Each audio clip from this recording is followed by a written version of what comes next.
सोमवार को जिलाधिकारी सुहास एलवाई ने विकास भवन का औचक निरीक्षण किया। निरीक्षण के दौरान अशासी अभियंता कार्यालय के एक कर्मचारी हनुमंत गिरी अनुपस्थित पाए गए।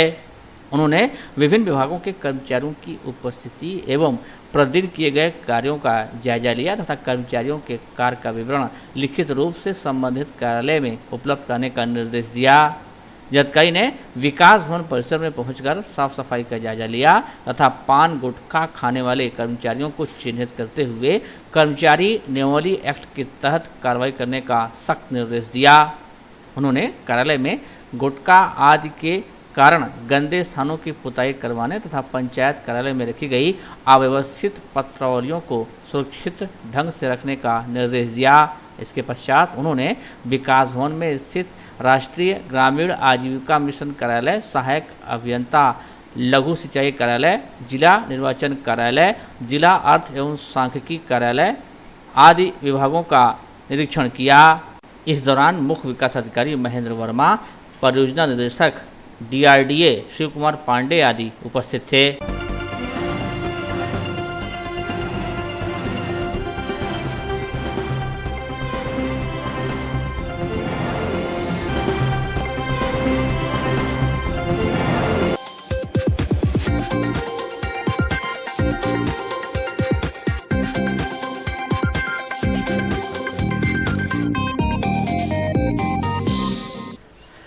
प्रदेश में योगी आदित्यनाथ सरकार बनने के बाद से प्रशासनिक अफसरों की काम के प्रति तेजी देखते ही बनती है।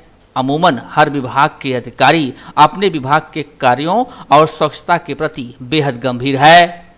जिले का सोया हुआ स्वास्थ्य महकमा भी जाग गया है। मुख्य चिकित्साधिकारी डॉक्टर SK तिवारी ने सोमवार को शासन के निर्देश पर आदेश जारी कर दिया कि कोई भी सरकारी डॉक्टर प्राइवेट प्रैक्टिस करेगा तो उसके और जिस प्रतिष्ठान पर प्रैक्टिस करते हैं दोनों पर सख्त प्रशासनिक कार्रवाई की जाएगी। साथ ही अगर डॉक्टर निजी अस्पताल में प्रैक्टिस कर रहे हैं तो निजी चिकित्सालय को सीज किया जाएगा और मालिक के खिलाफ भी कार्रवाई होगी। सीएमओ ने बताया कि शासन के आदेश के अनुपालन में जिले में चेकिंग अभियान हेतु वरिष्ठ अपर मुख्य चिकित्साधिकारी के नेतृत्व में 4 विशेषज्ञों की एक टीम गठित की जा चुकी है, जो अपने नियमित भ्रमण के दौरान दोषी पाए जाने पर तत्काल कार्रवाई करेगी, जिसकी रिपोर्ट शासन को भेजी जाएगी। यहाँ बड़ा सवाल यह है कि क्या सीएमओ साहब को नहीं मालूम था कि जिले के अधिकतर सरकारी डॉक्टर धड़ल्ले से प्राइवेट प्रैक्टिस करते हैं? अब तक उन पर कार्रवाई क्यों नहीं की गई? शासन का डंडा चला तो सीएमओ साहब नींद से जाग गए। अब देखना यह है कि शासन के निर्देश का असर दिखता है या फिर सरकारी डॉक्टर अपनी मनमानी पर ही उतारू रहते हैं।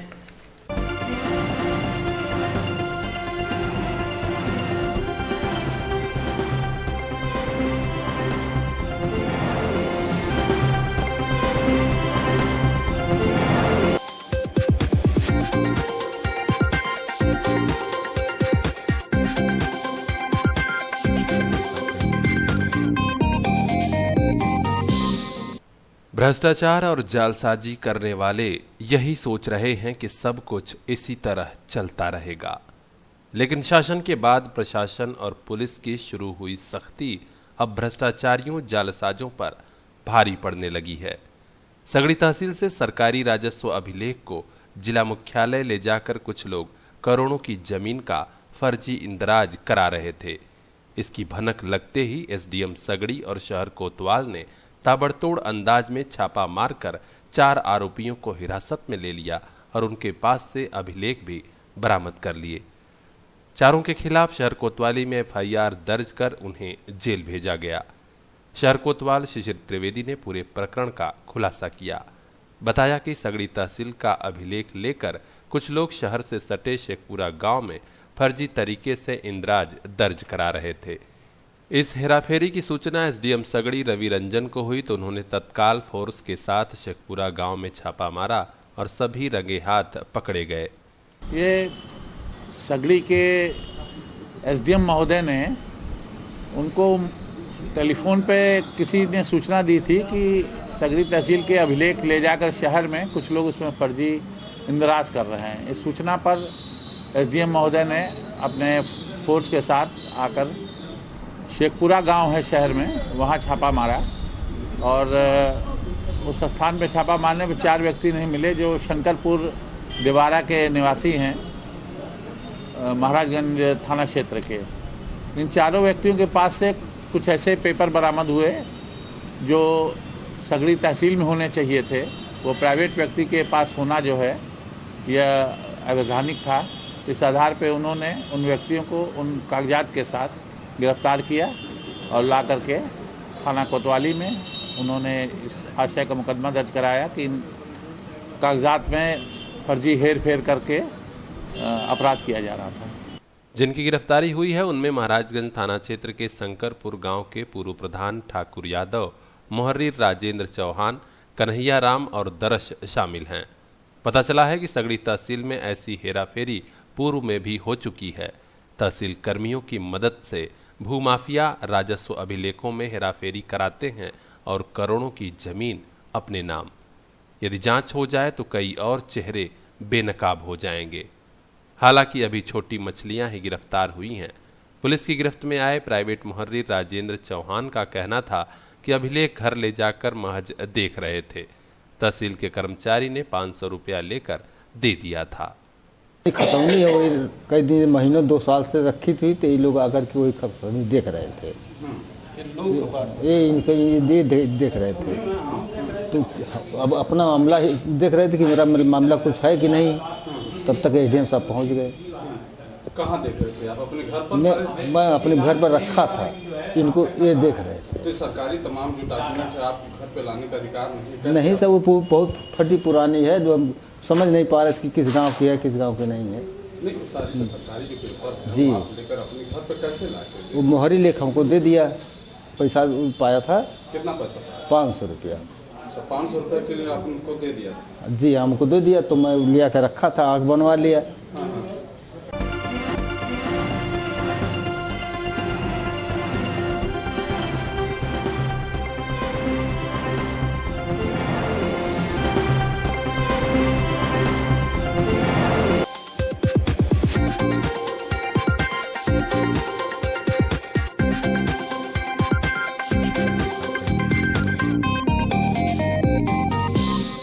माता रानी के दरबार सज गए हैं। भक्तों ने भी तैयारियां पूर्ण कर ली हैं। जी हां, 29 मार्च दिन बुधवार से वासंतिक नवरात्र प्रारंभ हो रहे हैं। शक्ति आराधना का महापर्व वासंतिक नवरात्र का 9 संवत के साथ 29 मार्च से श्री गणेश हो रहा है।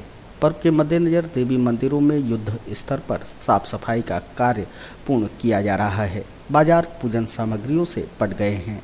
29 मार्च को घर घर में घट स्थापना के साथ शक्ति की उपासना का महापर्व प्रारंभ हो जाएगा। मुख्य चौक स्थित दक्षिणमुखी देवी के पुजारी शरद तिवारी ने बताया कि 29 मार्च से नवरात्र प्रारंभ हो रहे हैं। 29 मार्च को ही एकम और दुकम के एक साथ पड़ने के चलते इस बार नवरात्र 8 दिनों के होंगे। 5 अप्रैल को रामनवमी का पर्व श्री राम जन्मोत्सव के रूप में हर्षोल्लासपूर्वक मनाया जाएगा। चैत्र नवरात्र 29 तारीख से लग रहा है। 29 तारीख को पहला दिन है और पहला और दूसरा यानी एकम और द्विज दोनों एक ही दिन पड़ जा रहा है। इस बार कितने दिन का? 8 दिन का इस बार नवरात्र है और 5 तारीख को रामनवमी पड़ेगी और 4 को अष्टमी पड़ेगी, महाअष्टमी।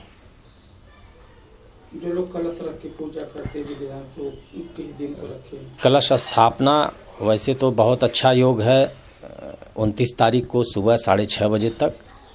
उसके बाद भी लोग चाहें तो शाम को 3 बजे तक रख सकते हैं, यानी दोपहर बाद 3 बजे तक लोग कलश स्थापना कर सकते हैं।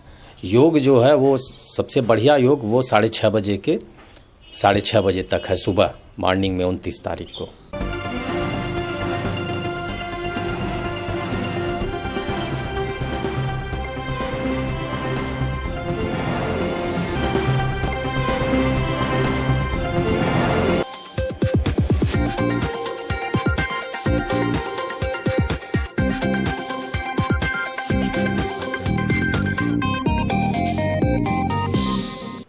शहर कोतवाली क्षेत्र के दलाल घाट मोहल्ले में सोमवार की भोर एक तेज रफ्तार ट्रक इतनी स्पीड में गुजरा कि बहुत कुछ तहस नहस हो गया।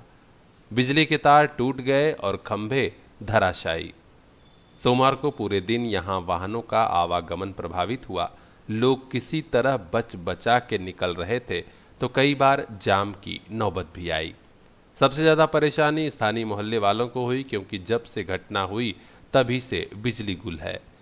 बिजली के कारण ही पेयजल सप्लाई भी ठप रही। स्थानीय इलाके के ही रहने वाले राकेश कुमार रावत ने बताया कि ट्रक की कारस्तानी से लोग बहुत परेशान हुए। रात में एक ट्रक आ रहा था करीब 4:45 बजे, और ट्रक वाले की वजह से तारे फंसा और टूट गया खम्भा। क्या नुकसान हुआ है, क्या दिक्कतें हो रही हैं? नुकसान तो कुछ नहीं हुआ है, बस यही है कि और ट्रक में आग लग गया था। ट्रक तो रात में निकल गया, पता नहीं चला अंधेरे की वजह से। नुकसान कोई ऐसा नहीं हुआ।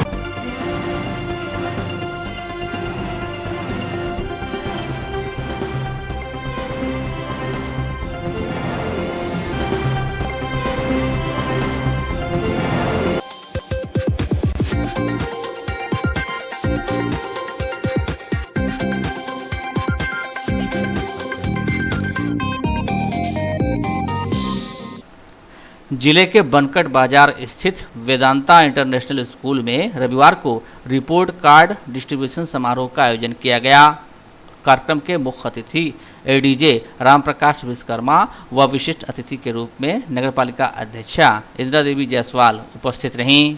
इस आयोजन में प्रत्येक क्षेत्र में कुछ अलग तरह की प्रतिभा दिखाने वाले मेधावी छात्र छात्राओं को सम्मानित किया गया।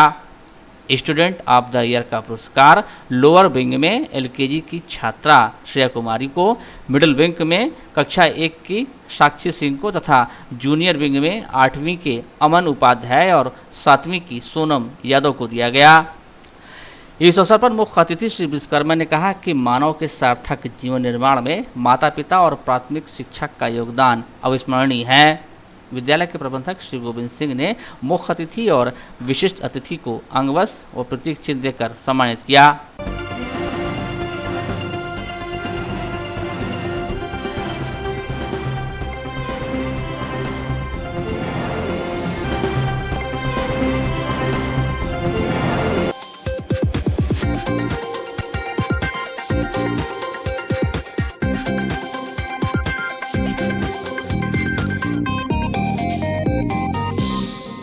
पुलिस और एसटीएफ के लोग आए और गाड़ी में बैठा कर लेते गए। अब बाद में पता चला कि जहरखुरानी गिरोह का सदस्य बताकर मुकदमा लाद दिया है। सच्चाई की जांच नहीं हुई तो इस युवक की जिंदगी बर्बाद हो जाएगी। मदद की आस में पूरा परिवार एसपी कार्यालय पर धरना दे रहा है, न्याय मांग रहा है। कप्तानगंज थाना क्षेत्र के मेमौनी गांव निवासी राहुल चौहान ने बताया कि उसके साथ ज्यादती हुई है।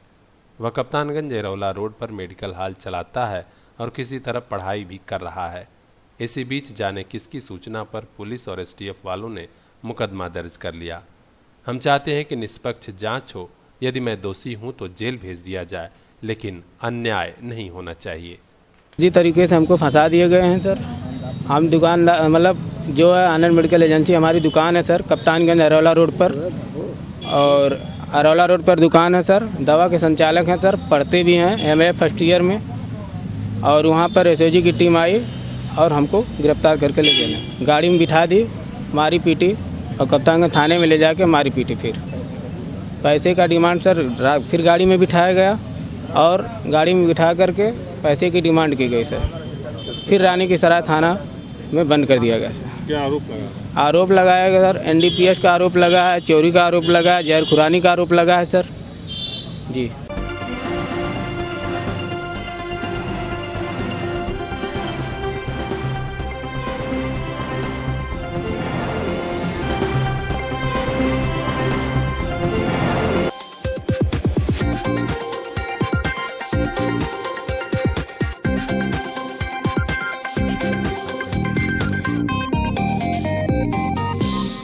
अन्याय, शोषण व भ्रष्टाचार के विरुद्ध संघर्षरत सामाजिक संगठन भारत रक्षा दल ने सोमवार को होली मिलन समारोह का आयोजन कर समाज को एकजुट करने का प्रयास किया।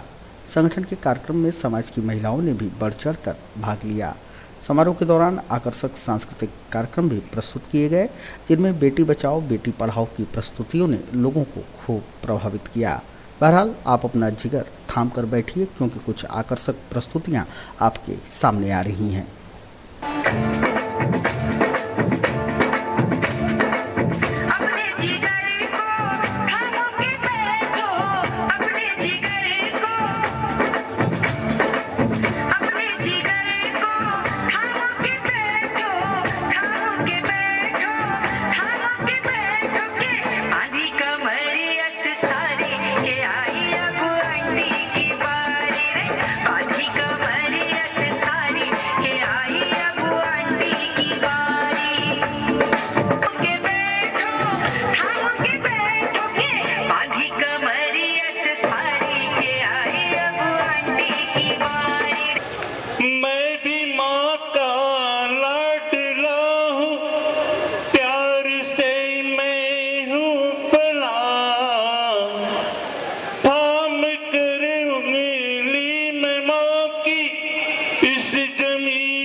पहाड़पुर क्षेत्र स्थित श्री कृष्ण गौशाला उस समय कृष्ण की नगरी में तब्दील हुई जब यहां जायसवाल हितकारिणी समिति के द्वारा होली मिलन समारोह का आयोजन किया गया। एक तरफ लोग अबीर गुलाल खेल रहे थे तो दूसरी तरफ गायक कलाकारों द्वारा गाए जा रहे होली गीत माहौल का रंग जमा रहे थे।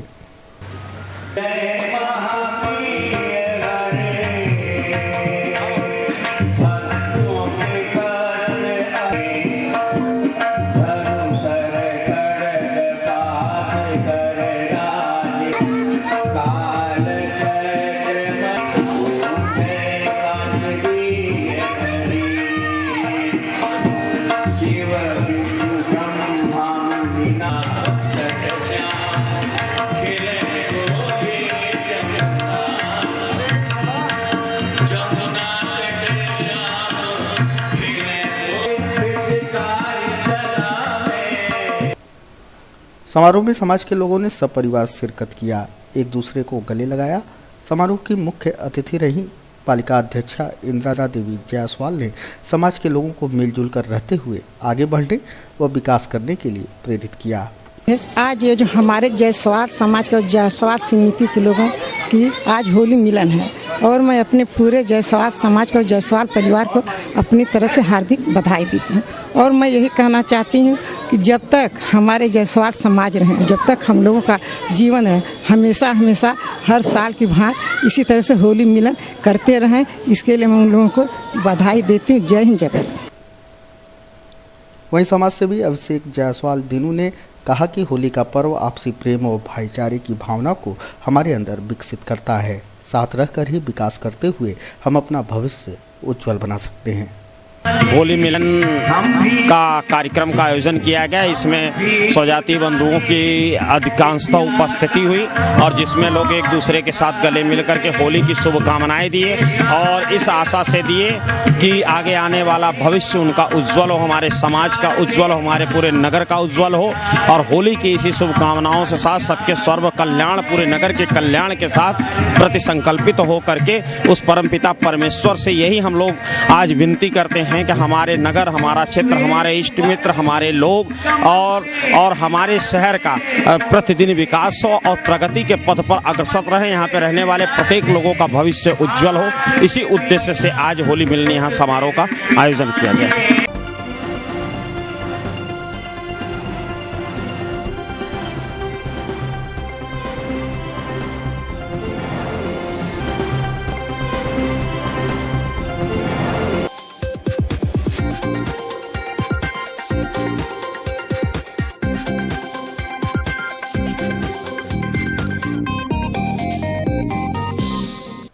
आजमगढ़ में कोटेदारों के खिलाफ शिकायत कम नहीं हो रही है। क्यों? क्योंकि कार्रवाई भी बहुत कम होती है। सोमवार को जिला पूर्ति कार्यालय पर आए ये ग्रामीण महाराजगंज थाना क्षेत्र के इटौरा दयाल के निवासी हैं। डीएसओ को ज्ञापन देने आए ग्रामीणों ने आरोप लगाया कि गांव का कोटेदार पूरा राशन नहीं देता, साथ में गाली गलौज करता है। महिला लालमती ने आप बीती बताई और कहा कि जिला पूर्ति अधिकारी तत्काल कोटेदार के खिलाफ कार्रवाई करें।